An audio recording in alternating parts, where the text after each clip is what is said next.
So tonight, we have the awesome pleasure of bringing back one of our favorite guests, Marquetta Breslin. She is the founder of the American Wig Association. She is an author of multiple books. She has spoken all over the United States. She has been on multiple TV shows because she is an incredible businesswoman and an inspirational businesswoman.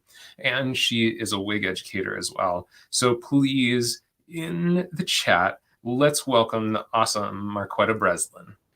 Hello, everyone. Thank you so much for having me. It's always an honor to hang out with you guys, and this is just awesome. I'm excited to be here. I'm excited too, and one of the reasons that I think that you are a crowd favorite. I was telling you right before we jumped on that even my mom was like, "Oh, Marquetta's on tomorrow. I love her. I can't wait." So, That's so sweet. I think one of the reasons that you are a favorite is you have such an incredible story. You have lived this whole topic of trusting the process. Would you just, for the people that haven't seen you yet or don't know you yet, can you just give them like the Cliff Book version of what got you into the hair industry and kind of took you on the wig Oh yes, adventure? absolutely. I fell in love with hair when I had my Cabbage Patch doll that had the hair that was made out of yarn. And I remember, so my mom used to braid my hair when I was a little girl. And I remember asking my mom to teach me how to braid. So she might have showed me just maybe once, and I asked her to show me again because I didn't get it the first time. And she said, excuse me, she said, if I show you again, then you won't learn. And I was so frustrated with her, but she was right. I figured it out on my own. And so it was then that I fell in love with hair and I developed a love for hair, but I also didn't realize until I was older that it was at that moment that I developed a mindset of, or even an attitude of, I'm never going to give up. I have to get this. And so it was from there that I fell in love with hair, started braiding hair, but couldn't find a hairstylist that I knew personally that used that was in the industry full time. They always had to work a second job because they just they didn't know how to make it work for them. And so I decided to go to college instead of going to cosmetology school, which was a big mistake, but it was part of my process. So it's fitting for what we're talking about today. I ended up dropping out of college twice. I failed out actually the first time and then dropped out the second time. Went into the United States Air Force to serve my country. I did that for 9.5 years. While I was in the Air Force, I got my braiding license in Virginia based on my experience and got married and moved to South Carolina. It was there that I got one of the most devastating phone calls of my life. I was coming home for lunch from work, and my mom called me to tell me she had stage 2 breast cancer. And although we had been through a lot with both of my parents suffered from drug addiction, and me being the oldest of 3, I had to step up and be a mom as young as 8 years old. So that was we went through a lot. It was very devastating, but my mom had been clean and she was like one of my best friends. So to get news like that was just devastating to me. And I remember took leave to go with my mom to her first oncology appointment. And the first question she asked was not, am I going to die or how much has this progressed? First question she asked the doctor is, am I going to lose my hair? And I knew at that moment that this was something that was very important to her. And I wanted to be able to help her in some way. And the only way I knew to help her was to tell her, I thought it was going to be easy, but I said, Mom, I'm going to make you the kind of wig that they wear on TV. And she she said, oh, okay, that's wonderful. I don't think she thought that I was really going to do it, but I kept pursuing it. And there was no YouTube at this time. This was a long time ago. There was no YouTube. There really wasn't a lot of information online at all. So I had to go to old books and stuff and try to figure it out. But to make a long The old story school way. short, yes, the old school way. To make a long story short, I developed my own approach to making lace wigs from scratch, and I made my mom that first lace wig, and I saw how it completely changed her perception about how she felt about herself.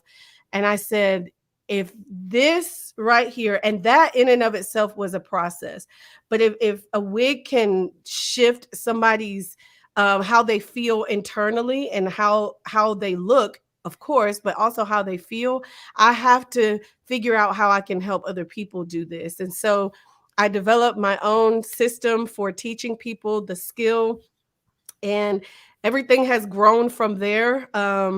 Now I've founded the American Wig Association. I have Lace Wig University that I open for enrollment twice a year, and people from all over the world attend the training. They come out here to Vegas for the hands-on portion, and it's just really been amazing. That was the Cliff Note Yeah. version of my story.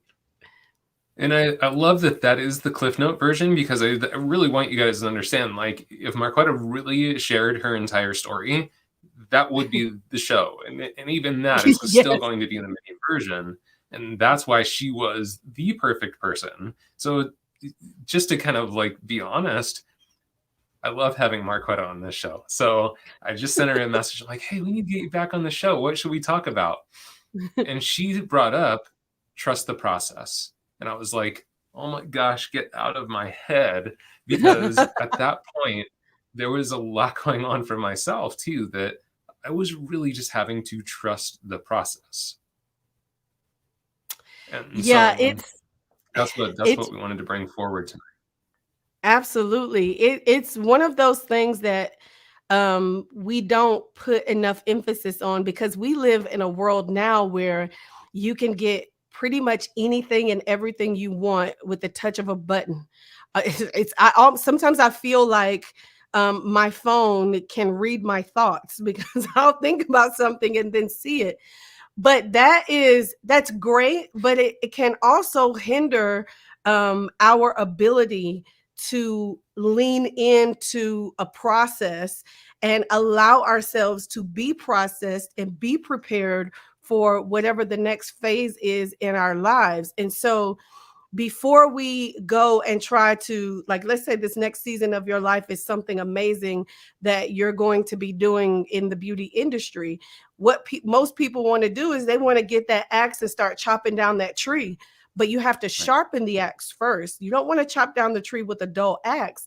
And part of the processing, part of the trusting in the process is the sharpening of that axe, because there's things that you need to understand and know in the process, that if you don't lean into it, it's just going to prolong it, and you're going to try to go forth and do something and you're not going to be ready for it. So Yes. I had to learn that the hard way. I had to learn the hard way to take a step back, and it's okay in the world that we live in, where everything is always readily available. It's okay to slow down and to sharpen that axe a little bit. 100%. Love that. Shirley just made the comment that trust any process sounds like it's easy, and it's not. And that No, kind of brings up a question that I wanted to ask you is, like, why do you think it is so hard for us to just kind of like give into that process and be like, okay, well, this is just part of it. Why is that so hard for us? because patience isn't sexy. Okay, say more, say I, more. I really mean that. Because it has, I think it has so much to do, like I was sharing with you before we jumped on, that our daughter is now, she plays a vital role in our business. And we were having a content meeting the other day, and she was telling me, she said, well, Mom, when you create this piece of content, you have to be able to do it in 15 seconds, because people's attention span is so short on whatever. I think we were talking about TikTok. So she said, you need to be able to hurry up and do it. And that plays a lot into why people like why it's so hard, especially now. It's like, wait, what? I don't want to wait. I want to hurry up and do it. But it's the waiting that matters. I'm always referencing Bible stories. So one of my favorite stories is when David, King David, not the David and Goliath story, but it's the same David. David was anointed to be king. Um, and he was a boy. He was a young boy when he was anointed to be king, but he didn't actually take office until like I think 13 or 16 years later or something like that. Mm. Because there was so many things that he needed in the process to be equipped to actually take office and be king. He needed to understand battle. He needed to understand how things operated. He needed so much to be able to actually take office. And that's the same thing with us. Take David out of the equation and put ourselves there as being knowing that we're going to walk into something brand new. Well, that's great, but you can't just walk into something brand new. Nobody showed up to cosmetology school ready to take 347 clients. Right. There was a process. We had to learn theory, we had to do practical, we had to go through state board. That's the same concept. But a lot of us, and I think it just has to do with the way things are now in life in general. We have things so readily available that we just feel like, no, I don't have to wait for that. I can just do it and do it right now. But I'm very I'm very adamant about stressing the importance of trusting the process. I say it to my kids all the time, but really I'm preaching to myself. Yes, absolutely. And I just want Yeah. to honor some honesty from Kelly, and that says I'll feel pressure sometimes to be on a certain level. And I definitely Mm, can relate to that too. And I think yeah. a lot of it is kind of what you're saying, Marquetta, which is that there's almost, I think, a bit of a false expectation because we do see a lot of like famous overnight kind of stories, but it's like, well, what happened up to? I heard this one time that things happen slowly, then they happen suddenly. And Mm. I want to go back to just that story that you said that. Sorry, I was trying to click on something and my comments kept moving. Oh, But it's okay. I want to go back to the story that you said that like you went to college and you actually like failed out, but you recognize looking back at that situation that was part of the process. So tell me more, like how do we recognize, like even in those hard parts, like even in a moment of failure, how do we recognize that, oh, okay, this is still part of the process, I still need to trust even this part? For me, it was I had to stop because my life at that time. So the second time that I failed out of college, I was running from my situation back home. So my parents weren't together. Um, my mom she was just like, she had gone on this terrible binge, and I was sitting at home, and my brothers were with my dad, and I was watching it was crazy, but I was watching MTV, and it was during when they used to have those big spring, I don't know if you remember, but Oh, spring break totally. was a thing, and they would broadcast for a whole week at spring break. And this particular time they were in like New York or somewhere like that. And I have family in New Jersey, and it just looked so like it was so much fun, and I just wanted to be there. So to make a long story short, I ended up going to visit my family in New Jersey just to be around that type of atmosphere because it looked fun. I wanted to go to New York and do all the things. And when I got there, I found a job and I stayed. And I found a job working at a pharmaceutical company. I stayed and I enrolled in college. And after, I will never forget this moment. I was in Spanish class, and I was not good. I could not conjugate a verb to save my life. It was very difficult for me. And I will never forget. I was sitting in the front row because I wanted to pay attention. And my professor was so frustrated with me. She walked up to me and she got very close to my face. And she pretty much told me I would never amount to anything. I should just give up right then and just let it go. And I did. I did. At that point, I said, you know what? She's probably right. I don't need to be doing this. I just need to just stop. And it was the stop and the failing out of college that made me sit and think and say, okay, there has to be something I'm learning from this, because although what she said hit me in that moment, I knew it wasn't true. I knew that the words she was speaking to me were not true. So it had to be something else. It has to be a lesson in this that I have to learn from this. And so I needed to stop and listen and be present and understand what was going on in that moment. Because if I had kept fighting and trying to do this and trying to do that, then I would have only prolonged the process. But it took me having to stop and breathe and say, okay, what should I be learning from this? Where do I need to go moving forward? And I was only 19 years old. I didn't even know to do those things, but it was the only thing that I could come up with in that moment. But it taught me something, that when things get like that, if you're trying to do something and you're fighting through it and it's hard and it's just like, oh my gosh, what am I doing? That's when you know you need to stop, take a deep breath and say, okay, what do I need to learn from this? How do I move forward? What is going on in my life right now? How can I change this situation?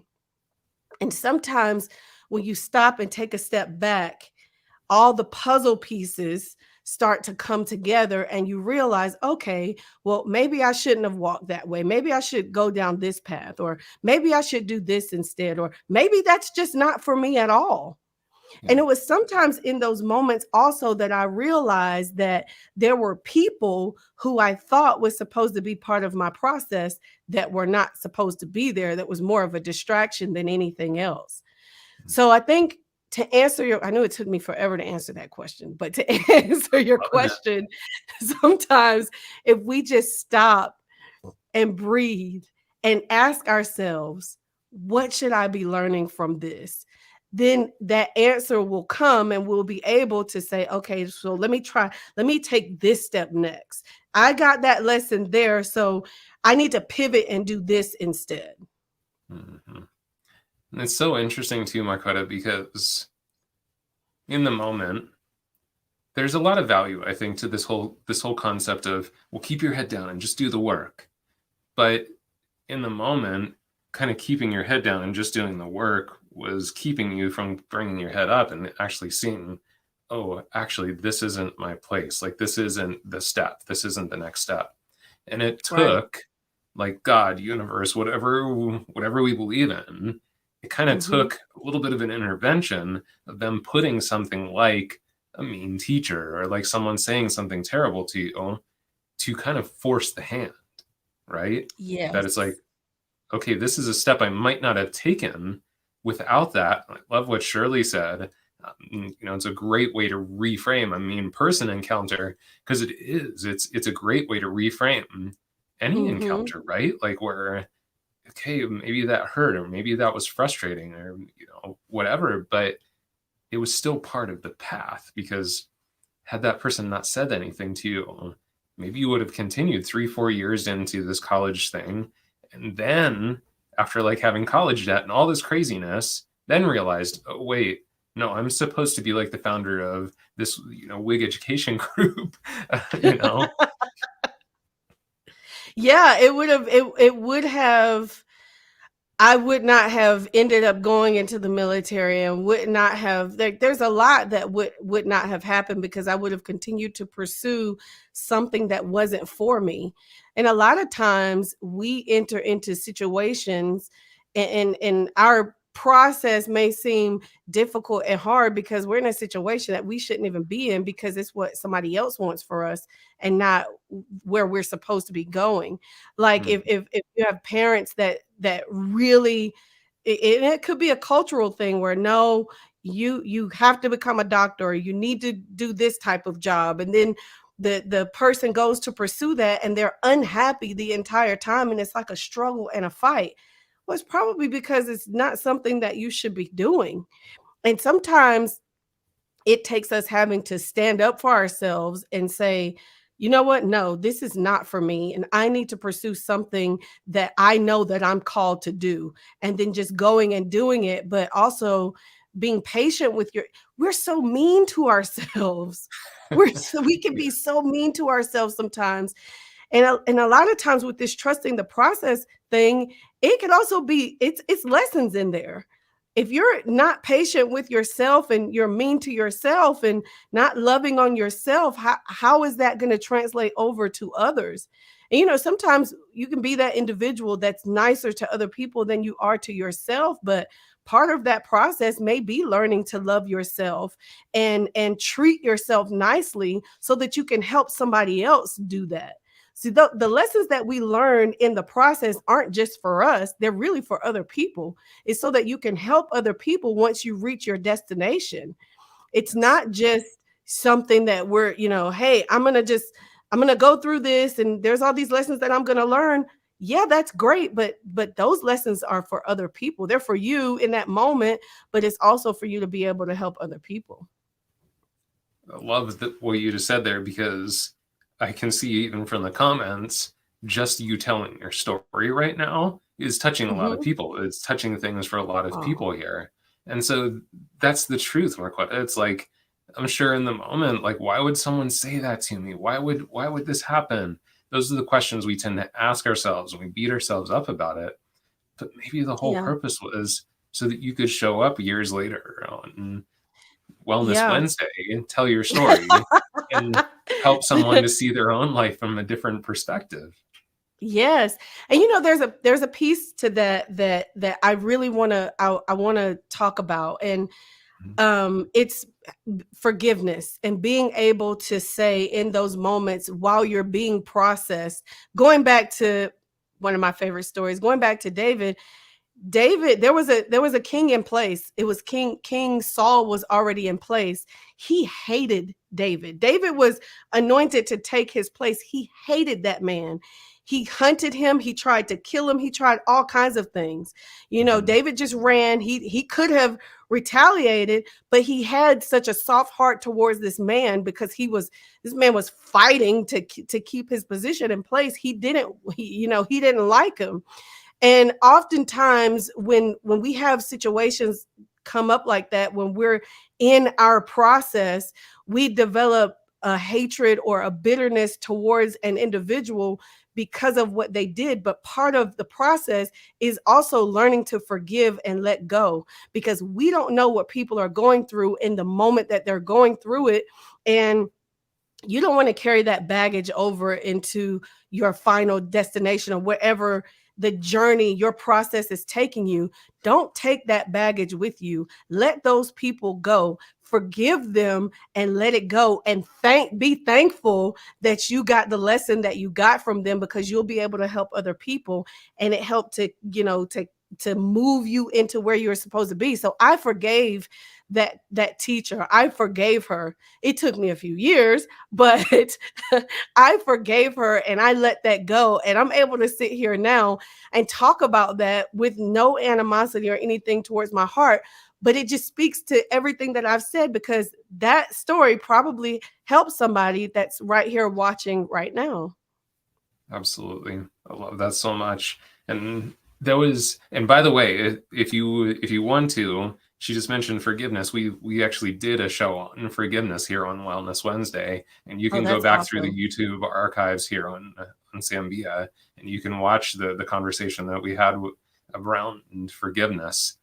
And I think that during one of those previous Wellness Wednesdays, you kind of reminded me of one of my favorite stories that you told in one of those other ones, which is about the guy that was speaking and he always had the hecklers. And I think it was in a dream or Yes. something.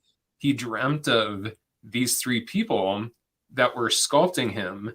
And it was and they turned around. It was the three people that were heckling him. And I So always good. remember that story because to your point, it's like that teacher, even though she was so mean to you, she was one of your sculptors. She was one of the Oh, people that yeah. sculpted the character of Marquetta for the future. And as hard as it might have been, you wouldn't That's necessarily so be the good. same person today without that experience. No, no, you're right. That's so good. I forgot about that. But that right there, that story, his dream just touched me and blessed me so much, because we oftentimes get in a position of being so angry at people for, I mean, I would have been angry as he was angry at the people for heckling him. But then when he realized the purpose that the role that they played in building his character, he thanked them publicly. And it was so funny. They looked at him like he was crazy, but it's situations like that that help to mold and guide you. And if you think about it, if you plant a seed in soil and it's fertile ground, it's good soil, what do people use, or what do farmers use to nurture soil? Manure. What is manure? It's we all know Ooh. what manure is. Manure is used for nurture. So it's a nasty thing that's used to produce something amazing. If you think about a seed, and what helps that seed to grow, it's the manure, it's the water, and it's the fertile soil. So if you think of yourself as that seed being planted in fertile ground, it takes manure sometimes to help us grow. Yes. Yes, yes. So, okay, here's a question, because I think you said, like, sometimes when we hit those hard parts, and let's say we're facing a lot of resistance, we don't feel Mhm. ourselves being motivated to do something, it might be time to kind of look up and be like, okay, am I wasting my time here? Am I kind of on the wrong path? There's also those times that it's like, yeah, this path is hard. Maybe you're losing some energy, maybe you're losing some passion, but maybe it's time to push through. Mm. What how would you suggest that, like, or have you suggested, because I'm sure you've had these conversations, for Mhm. people to know the difference of, like, okay, this is just a roadblock you got to bust through, versus, Mm. hey, no, this is a pretty loud and clear message that you're on the wrong path here. So for me, I'll use myself as an example. One of the things that when I set out to help my mom with wigs, I knew nothing about the process. Those books, some of the books that I read were from literally from the 1800s. So a Wow. lot of the things that they mentioned in those books, we just didn't have anymore, because technology has advanced. And so one step in the process that I had to figure out was how to make um, a mold of their head with tape and saran wrap. Okay. And one of the ways that I don't even remember how I found this out, but one of the ways, a standard way of doing it, was to use shipping tape and saran wrap. And so I was still on active duty when we did all of this. When we filmed that course, I was still active duty Air Force. And so I was in charge of the mail center for the whole base. So I had airmen under me. So I asked one of the airmen that I supervised, I said, "Hey, can you come and be a model for me, because I need to make a head wrap and I need to practice before I do it on my mom." And so she of course agreed to it. That was the worst, most ill-fitting head wrap I'd ever made. It was so bad that when she left, I cried, because I thought, there's no way I'm gonna be able to figure this out if I can't even figure out how to make a mold of somebody's head. Like, I can't. Mm. I'm done. And I in my mind for a split second, I said, I'm just not doing this. I'll just, help find my mom a wig that's nice. I'm just not gonna do this. And I couldn't shake the end result. I knew that I was supposed to help my mom get to the destination of a nice wig that looked like her. Mm. And that was the thing that said, okay, you got to push past this. This is just an obstacle. You have to push past it. But what I didn't realize was happening in that process was I was learning how to navigate and develop my own approach and way of doing this thing. And so I slept on it for probably about a week or a week and a half. And I remember having a dream. And in the dream, it was not related to wigs at all, but it had something to do with like scotch tape. And it was just this random dream. And when I woke up the next day, I said, okay, I'm going to try this different. I said, oh, I had scotch tape in my dream. Maybe I just try to use this scotch tape and see if this works. And it worked. And it was a lot of different factors that made it work. It was the size of it. It was because it was opaque. It was a lot of different things. But if I had stopped and if I had thought, okay, this is not what I'm supposed to be doing. I'm just not going to pursue this. And if I kept shaking the feeling of being pulled in the direction of learning how to make this wig, then I probably wouldn't be sitting here right now on Wellness Wednesday because I never would have pursued it. But that was a moment that because I could not shake the thought of my mom asking that question, I said, okay, I have to do this. Marquetta, you're going to have to figure this out. Get over it and figure it out. And so I sat there and I figured it out. I kept trying different things and thinking about different things. And when I did it, it wasn't perfect the second and third time, but I ended up making it to where it works and it's a perfect head mold. But you can't, if it's a feeling that you have for a thing that you're trying to do and you cannot shake that feeling, yet you feel like you've hit a roadblock, keep going and do not give up. That's when you know it's time to push through. If it's a feeling that you have and that thing, you don't wake up thinking about it, you don't go to sleep thinking about it, then it's probably not a direction that you should be going in. And that's okay, because that's just giving you, those things just give you an indication of whether or not you need to pursue something or not. I love that. And it sounds like there was a deeper sense of purpose too. It was, Yes.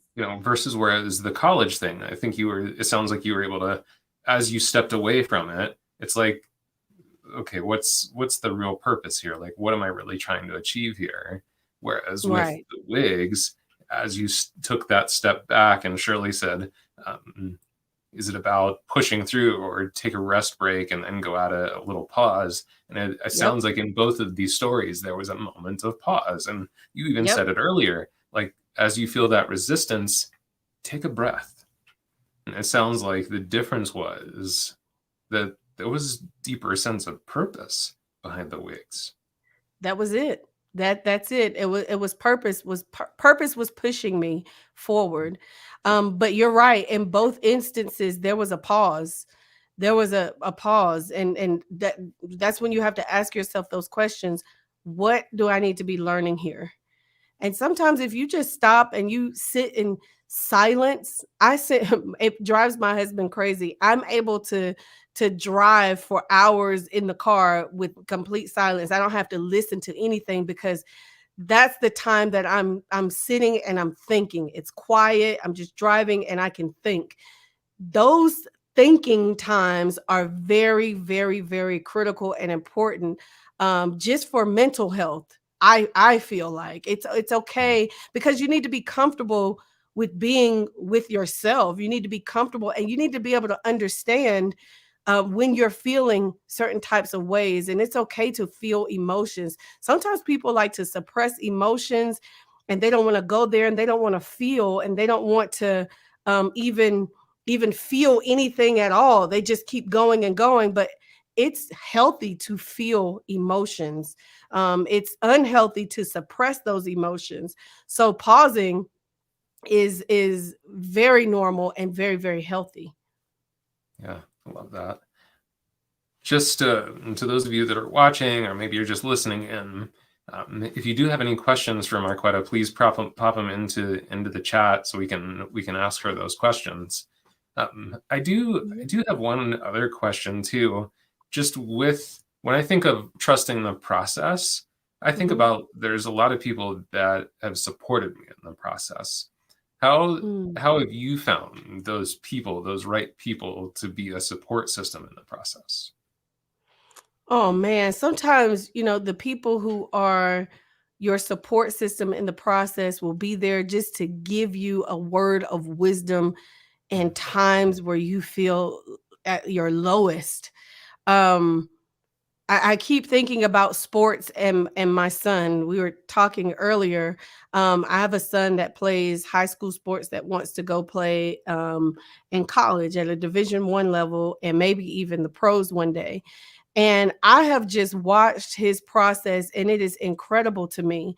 But there have been times in his own process that he has needed um, a word of wisdom from mom or dad, or he might even get it from a coach, or he may get it when we're sitting at church or something like that. And that be the thing that he needed in that moment. So the support system is really, really, really important. But what we can't do, and what sometimes people do, is they'll take a something that someone says as being offensive if it's not Mm, something that they want to hear, instead of looking at it as constructive criticism. Now, of course, sometimes people can just be rude, but sometimes that word of wisdom may be the thing that steers you in the direction you're supposed to go in. So we have to take a step back, because oftentimes we're so tied into the thing that we're pursuing or the thing that we're doing that we get tunnel vision and we can't see outside of that. But you may have someone, a spouse, that's outside looking in, that could give you the answer to the thing that you're trying to find the answer to in a split second, and you don't even realize it. I'll never mhm, forget, I was trying to figure out one of the steps in my process. I was trying to figure out how to do a whip stitch with my ventilating needle. And I just could not figure it out. And I was getting so frustrated. And my mom just so happened to be with us that weekend. And she came over and she said, "What are you trying to do?" And I said, "Well, I'm trying to," and I was explaining it to her. And my mom was a seamstress. oh, And so she said, "Oh, all you have to do is do it like this." And she just showed me with her fingers, and I did it. And that's the way I do my whip stitch ever since then. That was that little word of wisdom that I needed in that moment when my mom just came up to visit, to take a break from all of her doctor's appointments and stuff. mm, But if I had been so frustrated that I didn't even want to hear and receive what she was trying to help me do, then I probably would not have figured it out that easy. It would have been a lot harder. Sometimes you just got to lean in and listen. yeah. And then you said that sometimes those pieces of feedback from people, or those people that do help to support us on the path, it might not be with the words we want to hear. And I'm just Mhm. curious, have you had some connections over these years that were really challenging, but in the end, you're like, gosh, those were so necessary. I think the first one that comes to my mind was um in the very beginning. So I got married in 2003. Mm, And my husband, I was already braiding hair. That's how I got through basic training without having to really do any chores or anything like that, because I would trade hair braiding services for the chores that they had us do nice. in basic training. So that kind of followed me over to tech school in Mississippi, and then it followed me over to my first duty station in Langley. So I had a clientele of people who would always get their hair braided for me. It was like a side hustle. So once I got my license, my husband said, "I think that you should teach people how to do this full time." And I was totally against it. I ended up just saying yes to him because I thought that that would make him stop asking me. But when I said yes, the next day he had a guy sitting in our living room that had filmed videos before, that was ready to just to film our stuff. And I was like, "Oh, he was serious." So I didn't know anything about teaching or anything like that. So my first DVD was called Learn How to Do Cornrows. So I do the DVD, and he edits it and films it, and Ricky and I are sitting there and we're watching it to make sure that we want to replicate it. and that it's the final product. So as I'm watching, I'm getting really excited because I felt like, oh, I didn't know what I was doing and I did this and it is good. And it was about 10 minutes long, not very detailed at all. It was terrible. So I'm sitting there with my husband and I'm at the end of the braid and I'm putting the rubber band on. And he says, well, what are you doing right there? And I said, I'm putting the rubber band on the end of the hair. And he said, but how do you do that? You're not explaining it. And I said, well, who doesn't know how to put a rubber band on the end of hair? Everybody knows how to do that. And he said, but I don't. And I said, okay, I have to take a step back and I need to listen because he is my target audience, teaching somebody that knows nothing about this how to do it. So, although I was frustrated and it was annoying to hear him say that he Hear didn't that know right, how Dean? to It was do the annoying. thing that I was teaching, I had to say, okay, you really don't know how to do this. I need to learn how to break this all the way down so that somebody can teach it. And here's the beauty in that whole story. So I did that. So I said, okay, this was terrible. I need to go back to the drawing board and learn how to teach this properly. So the first DVD went from being 10 minutes to being an hour. And I broke down finger positioning, hand position, how much hair you need to pick up, how to borrow hair from one section to make your braid even, how to put the rubber band on the end of the hair. And it was great. It was phenomenal. I had single dads with no experience with hair go through this DVD and be able to braid their daughter's hair. But what I didn't realize is that that was part of the process for me learning how to teach, so that when it was time for me to teach how to make lace wigs from scratch, I was already equipped with how to break a complex technique down to be able to teach it to anybody. Love it. It's so amazing how something so simple that probably was kind of annoying at first, where it's like, Yes. wait, what? You want me to tell them how to put a rubber band on hair? Like, come Yes. on. Oh, well, wait. Yeah, you're my target market. Okay, crap. I gotta listen to that. It's amazing. So, Thank you. anything else that you feel like is important that, like in your experiences, because I know that you've coached and mentored and taught so many people, anything else that you feel like is important about trusting the process and just continuing to just put that one foot in front of the other and just trust the process? Mhm. Anything else that you feel is important? I think the last thing that I want to say is trusting the process requires a discipline. Mm. Discipline meaning it takes discipline to be patient. It takes discipline to understand that, maybe I'm not ready just yet, and there's some things that I need to learn in the process.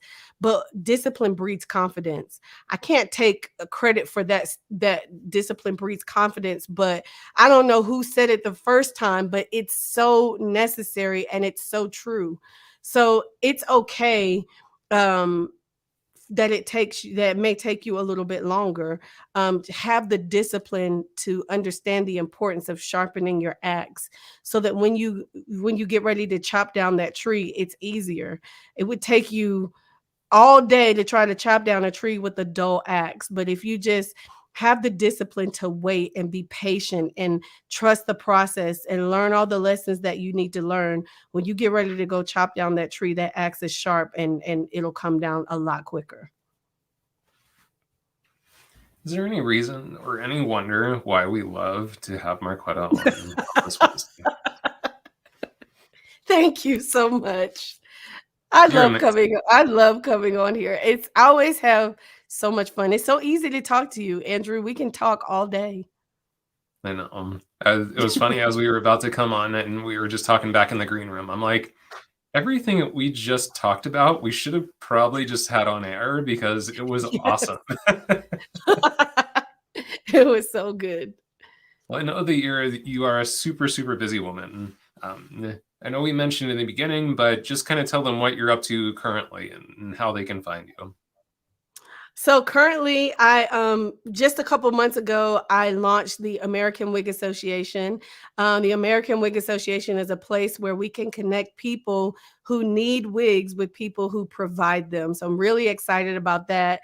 You can find more information about that at AmericanWigAssociation.org. You can also become a member. We would love that. And we have a directory where anyone who needs a wig can just put in their zip code and you'll be able to find a wig maker near you. Next Thursday, I'm teaching a class called Hair Patches Made Easy. One of the things I'm really passionate about is helping people who suffer from any type of hair loss. Sometimes with people who suffer from alopecia, they just need small patches of hair to be put in certain areas to blend with their hair. And that can be done with these amazing things called hair patches. So next Thursday, I'm teaching a class on how to make those. And that's pretty much it. You can find all of this information over on my website, marquettabreslin.com. Sweet. And if even if you're not into wigs and stuff, I would highly recommend that you go follow Marquetta on Instagram, and her handle's right there on the screen, because the videos that she posts of the transformations of these patches and like wigs and stuff are so fun to watch. And honestly, watching your face and your expressions, like watching these people do it, is just like totally cherry on top of the sundae. So definitely go give her a follow. Thank you so much for all you do for this industry and all that you do for everyone, Marquetta. You're such an inspiration. Thank you. And you too, Andrew. I love what you do with Wellness Wednesdays. It's helping so many people.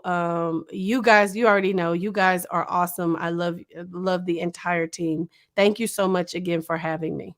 Yeah, we'll have you back soon. I can't wait. Bye-bye.